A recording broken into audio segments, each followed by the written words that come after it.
একটি রেস্টুরেন্ট চট্টগ্রামের প্রাণকেন্দ্রের মধ্যে প্রতিদিন ১ লক্ষ থেকে ১.৫ লক্ষ টাকা সেল হয়।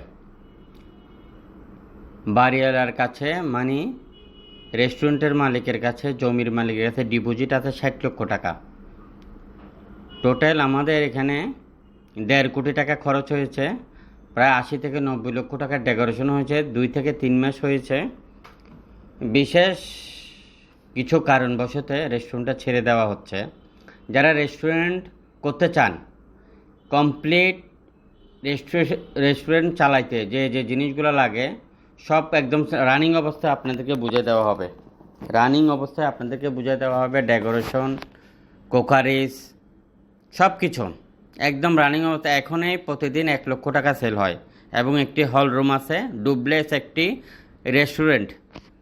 হ্যাঁ, ডিপোজিট আছে মালিকের কাছে ৬০ লক্ষ টাকা। ওটা সহ আপনাদেরকে দিয়ে দেওয়া হবে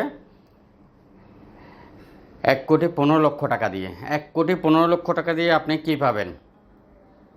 ডুপ্লেক্স একটি রেস্টুরেন্ট পাবেন, ভাড়া চালিত, এবং প্রতিদিন ১ লক্ষ টাকার উপরে সেল হয়। আপনি যদি আরও উন্নত করতে পারেন, প্রতিদিন ২ থেকে ২.৫ লক্ষ টাকা সেল হবে। এই ধরনের রেস্টুরেন্ট যারা নিতে চান খুব দ্রুত যোগাযোগ করবেন। হতে পারে জিএসসি, হতে পারে বদ্দারহাট, এর মধ্যেখানে একদম ৩-৪ রাস্তার মুখে, হতে পারে চকবাজার, হতে পারে মুরাদপুর,